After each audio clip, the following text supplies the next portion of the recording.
All right, everyone. Welcome to this episode of our podcast around industry engagement and strategic partnership management at universities. My name is Kari Poutanen, and I'm the head of the education industry practice at Fluido. With me is my co-host, Alan. Alan, would you please introduce yourself and our guest? Hi, my name is Alan Hughes and I head up education in the UK and Ireland. And I'd like to introduce Stuart Cronin, who's the head of business engagement and development at the University of Stirling. With a wealth of experience cultivated over a decade-long journey in business development in both higher and further education, Stuart orchestrates transformative strategies to fortify connections between academia and the wider world. He's at the helm of a dynamic team, and Stuart's primary focus revolves around cultivating and nurturing relationships between the public, private, third sector. Its emphasis on account management is instrumental in forging these enduring partnerships that are designed to yield long-term value and mutual growth. Spearheading collaboration efforts across the diverse faculties within the university, Stuart's played a pivotal role in advancing impactful projects such as Stirling and Clackmannanshire City Region Deal initiatives. Stuart's strategic approach is underscored by a profound commitment to breaking down the barriers that inhibit the collaboration between academia and industry. A hallmark of his methodology lies in articulating the potential of academia, making sure it's clear and making it clear in accessible language, bridging the gap between complex academic concepts and industry needs. Stuart, what strategies have you implemented to foster meaningful, lasting partnerships between the University of Stirling and the various sectors, considering the diverse nature of public, private and third sector organisations?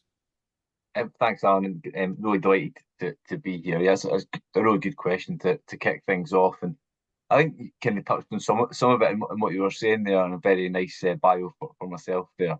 And there's kind of usually four things that I tend to look at when we're looking at kind of strategies to kind of do that engagement. And the first one would really be creating a really good, structured and focused approach to business engagement. You know, who are we actually trying to focus on, and who are we trying to reach out and work with? Who are we already working with? Because often that's where you get the biggest benefit from those that you're already working with and engaged with. What are the strengths of the university itself against other universities? So why would an industry partner want to come work with us rather than one of our other universities? What are the areas that we really are leading in? Because that's also a really important area as well. The second one would be to make it as easy as possible for businesses to understand what the opportunity to engage university is. One of the biggest things that I always find when you meet a business that's never worked with a university or in academia is not quite sure what they can actually do with us. So I really like that kind of practical, these are the things that we can do. And I think that really makes a big difference to them wanting to work with you and then come on board and kind of do more and more with us. So that kind of real plain English piece, you know, how many times do you go on to a website and try to figure out what the thing is? You know, it's 20 pages long, and one page with a few bullet points would probably be enough to kind of start that dialogue. So that's something I'm really quite big on. I'm really just breaking it down into kind of bite-sized chunks and allowing them to see that process that actually it's not that complicated. Sometimes the research and things that are going on is complicated, but the process to get there shouldn't be that complicated, and there should be mechanisms and things set up to do that.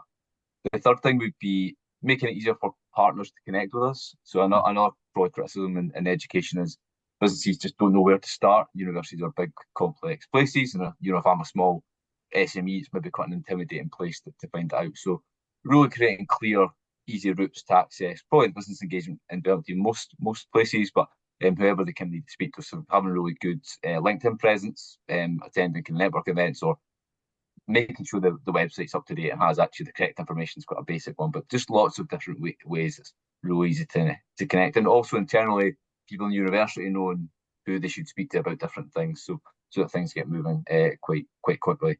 And the last one is really solid account management. So having a really positive and unique account management experience for clients is extremely important, and in order to keep them on that kind of journey from start to finish, engage with them, and really get to know their needs and work closely. I'm sure we'll touch on some of that stuff as we go through the podcast as well.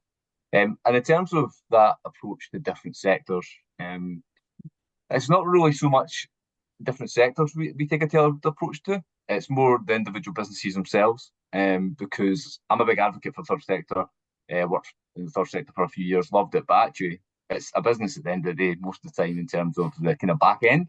So actually between an SME and a third sector organisation, there's very little difference, and they tend to be able to access the same pots of money or grants, or kind of often looking for similar things. Innovation might be slightly different, but actually innovation, as well know, can mean so many different things. So it's really taking that kind of tailored approach depending on often the size or sector or kind of industry rather than kind of sector, I would probably say. So that would be the kind of main parts for that question.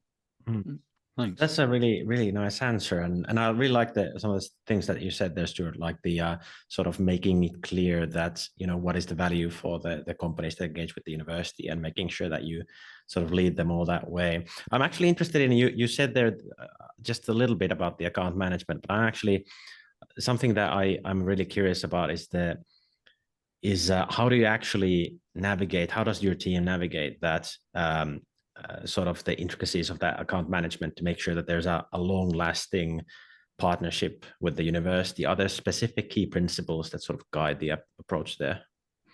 So yeah, definitely. So probably if we think about the client journey, then I'll come back to the principles because it links in quite well to that. So if you think about an SME who's never worked with a university before, that kind of goes back to the example. When we first engage with them, we really want to, well, first assign an account manager to the company. So identify who that best person is going to be based on that initial problem need. But then that account manager, the business development person, going in there and really getting to know what the business is and what areas are probably going to be best for them. Not trying to fit something that's live to fit the needs. Make sure that it's something they actually need rather than something that's just available at that time. And then, once you kind of get to know the company, learn what the requirement is then how do you match up with an appropriate academic? Who's the best person for that? Not only for skill set, but also kind of personality and all those types of things that are really important as well. And then when we start working with something, so we put a bid in, we've won it. It's that ongoing dialogue. So it's not avoiding that obviously transactional relationship nobody wants. It's that ongoing dialogue with the business and potentially providing things like updates or service updates, just so we can keep that kind of ongoing. And then at the end of that relationship, we'll assume in this circumstance, I was really successful. What is the kind of next opportunity on that? And that's, if we think about that and then think about the principles around that. So, that really kind of tailored approach is something that I really kind of add and make sure the team have. I think it's really, really important. Being honest and transparent, and always try and get the team to do that as well. And when I've done the front-facing business development roles, if it's maybe not appropriate for us, then we can bring another university in. I think there's a huge thing, particularly in Scotland, that we're very collaborative across universities. So we might not. So we don't do a lot of engineering, but another university might. We can then bring them in and do a bit of something together. And then really making sure that account management piece is really important there to make sure we still engage with them from our perspective as well. Also being aware of past relationships with a business. So although you and the person that you're working with at the company might not have worked with each other before, someone probably has at some point worked. So it's trying to get to know that bit of knowledge and finding out what happened there. Hopefully it's successful, but it's not understanding why and making sure those things don't happen as well. One of the biggest principles that I really try and install is to be aware of the wider opportunity across the university, because I think that's really important from a customer service standpoint. So if a business comes in and it goes well, they probably don't want to just tap into the stuff the business engagement team do. They'll probably really be keen to tap into the student talent and our alumni network and our commercial services, so the hotel that we've got on campus and all these different things. If we're aware of that, no matter where a business comes into the university, so whether our team or a different team, then they'll get that whole customer service experience and be aware of all those different opportunities. And I think that's how you create a real partner. It's not just one thing, it's the 3, 4, 5, 6 different things that you do. And then, you start working with more people in that organization.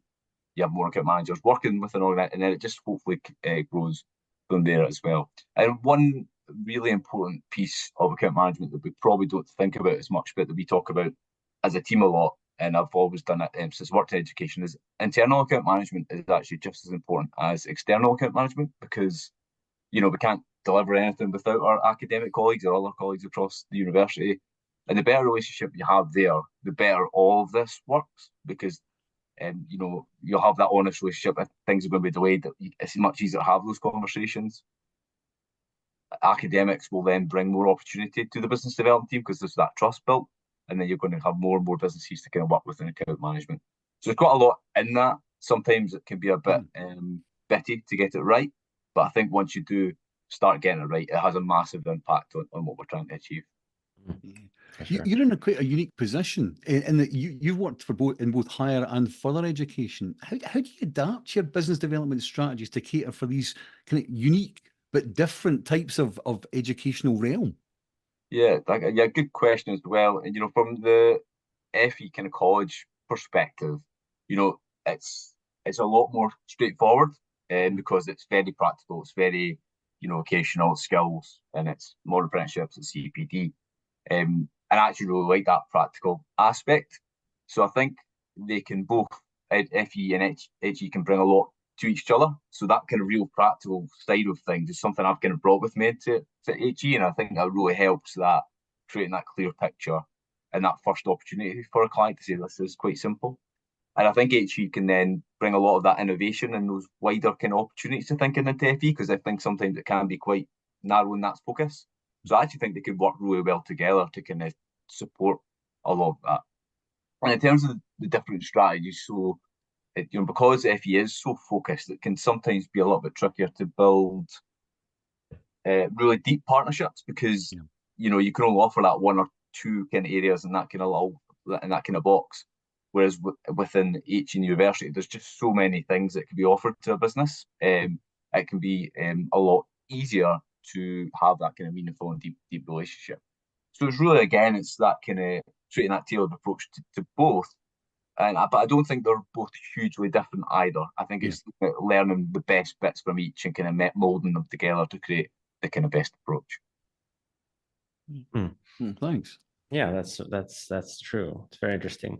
I do wonder, like looking at some specific initiatives, ambitious initiatives that I'm sure you're aware of, such as the city region deal projects, where you have things like the International Environment Center and the National Aquaculture Technology Innovation Hub.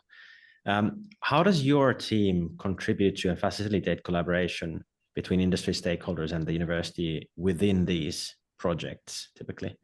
Yeah, so at the moment, very much focused on the International Environment Centre. That is kind of a little bit further down the line in terms of our team, but I've got two people on my team that focus and support the International Environment Centre and business engagement and development.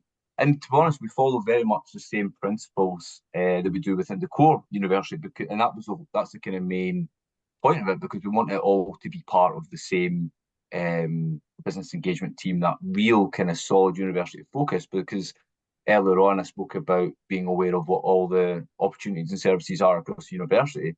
It's the same with the centre and the core university, because it's really about clients might want to work with both, and how do we use that client base we've already got to get involved with the Environment Centre, and how we kind of do that. And we track all that kind of information in the same way. We work with the businesses in the same way, and it's very much again about that tailored approach. The great thing about the Environment Centre is it's bringing new services and products, or twists on the services that we offer, which is a really great thing for us. So, through our really effective account management with businesses that we already have, we can then go and say, look, here's all this really good, interesting stuff you might be interested in through the Environment Centre as well. And we'll be looking to do that kind of thing through the aquaculture hub as well when we're up and running with that too. So one of the things that you talk about, that sort of the change in internal processes and that internal relationship management approach you've got there. How have you streamlined the internal processes and systems to facilitate this smoother collaboration between academia and industry, and how has it contributed to the strength and value of the partnerships? Yeah, so in terms of the strength value, hugely. So we spent quite a lot of time looking at, and we're still kind of going through that process, but in terms of adapting the processes that are in place for everything from consultancy, knowledge transfer partnerships, all the type of things that my team focus on. How do we look at that and make sure it's as quick and efficient a process for clients as possible? And also, going through that process, it's allowing us to have much more meaningful conversations with businesses, because we can then say, this is actually the full process to do these things. And we've tried to introduce some clever things at the start of the processes to make sure that that is the correct route for a client. So it might be, rather than filling in a 20-page application, it's maybe a kind of short 1.5 page overview of what we're thinking about doing, to then go to a funder or to have a conversation internally to say, is this the right route? And that kind of saves a lot of kind of time and hassle further down the line. In terms of that kind of tracking and progress, and obviously implementing a CRM is extremely important to track pipeline, know who the account managers are. So obviously tracking who's working with which clients, who we meet when we meet them, and what we're talking about. You know, how many of these things are actually leading to won opportunities, if you like, and also importantly, which are leading to things that haven't won. So why haven't they won? What's happened? And using all that information to drive us forward. Really, that's ultimately what we're trying to do. And without having that information or at hand, it becomes very difficult. And we often get asked to obviously report on things. You know, who we're working with, who are our key partners, because that's not only just valuable for us; it's valuable for a lot of teams in the university. You know, if we're putting a substantial research bid in, we need to know if there's businesses we're working with in that area that could then contribute to that work, either at application stage or if it's successful and further down the line. So I think all those things are probably equally as important. You know, the better policy, the better kind of process we have in place, and we're also looking at kind of some policies and stuff as well to make sure they're up to date and modernised to kind of make things smooth, as well as the processes, and then having access to that data and a kind of CRM to make sure that that's all being tracked.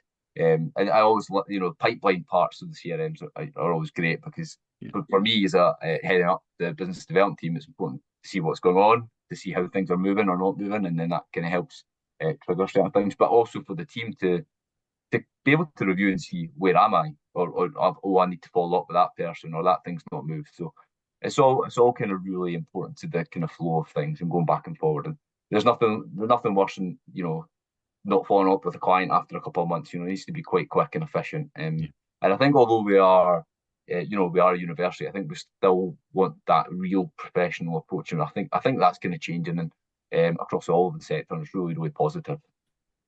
Excellent. Yeah, no, that's really, really interesting. I do wonder, because we've talked about sort of, I think it's very interesting because what your team is sort of like doing, it's sort of like building bridges or breaking down barriers between academia and industry, right? Like creating all these new opportunities for value creation together. And I wonder, kind of like drawing from your experience, it'd be interesting to hear if there is a particularly impactful partnership or project that you'd like to share, where which would be an example of this kind of like building a bridge or breaking down a barrier between the academia and industry. Yeah, let me have a think, because there's so many big examples, and I always, you know, I get as much out of working with a third sector organisation or SME as I would out of a big kind of huge organisation. It's quite interesting. Maybe more of a program of activity rather than a specific client. So we have our Help to Grow management course, which is a 90% funded program from the UK government, and that's an extremely practical course aimed at SMEs. And we've had around, over the last 3 years, I think we've had around over 80 SME leaders on the program. So that is a fantastic example of a really easy route in for these SMEs to come and work with the university, that kind of real first practical touch point. And Christopher, my team who's led that's done a fantastic job with the Stirling Management School to really build that relationship. And now we've got alumni cohorts from that come in to the university for regular events, and we're having more and more conversations with them about what those future opportunities could look like. So yeah, you've came and done this program, but what's next for you with the university? Is there a knowledge transfer partnership we could then look to work together on? Or is there, could you look to tap into that kind of student recruitment internship type program? So that having that, and that's kind of going back to what I was talking about earlier on, really account managing those businesses and having a really clear, plain English opportunity for them to engage in that first instance has then allowed all those organisations to become key partners that they are now working with, engaged with on a regular basis, and speak extremely positively and highly about working with the University of Stirling. So it's more about that program there rather than that one specific. But I think that's a good example of the kind of thing we're trying to do to build on. That's great. You mentioned plain English aspect there. What communication strategies have you found most effective in bridging the gap between academic jargon and industry specific jargon? You've got the whole translational research, all the sort of things that a business might go, wait, what's that? Yeah, I think that's a really good point. I think it's at that first bit when you go and speak to them, have that conversation, and when they ask about those things, explain it in the sense that what impact does that actually have on what they're trying to do with us. And actually quite often it's probably not a massive impact on a bit of work that you're doing already. But it's obviously important for us to be aware of what all those things are. So I think it's probably a bit of that internal training. So making sure the team are aware of what all these things actually mean. We have quite a lot of the team that came in actually didn't have backgrounds in education. So it takes a long time to get yourself up and running. Lots of acronyms flying about. Things work very differently, as we all know, in terms of process and sometimes speed and things like that.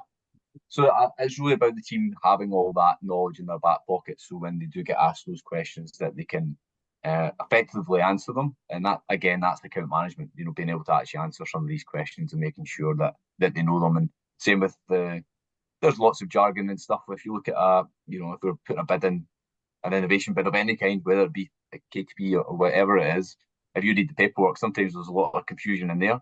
But it could be as simple as, IP is always something everyone gets a bit worried about talking about. But then you bring, a bit of a contract team, you bring them in, you have that discussion. So it's really about having discussions and being aware of all those key kind of phrases and making sure that we've got an answer to them. And if we don't, that's okay to follow up as well. I'm okay with that. Yeah, no, well said. We've reached our last question here. And for this one, I'd like actually you, Stuart, to put your future goggles on and think about what's to come. So I'm interested in the field of business development in general. Kind of how do you see it's going to evolve in the future? What are going to be the trends, and what are going to be the things that differentiate those who are doing it well from those who are maybe not doing it as well? So that's a really good question. So one of my least favorite things in the kind of business development world, and I guess marketing, is those bulk emails that come out. They're just so generic that I don't think anything ever comes of them. And I never get the kind of team to do that. So I'd rather just, if you had a kind of marketing campaign, if that's what you want to call it, or a business development campaign, I'd rather we had 10 quality emails going out to clients that we know that could be interested, that we're probably working with or potentially working with, but then 10,000 emails going out to random people that is very generic, robotic.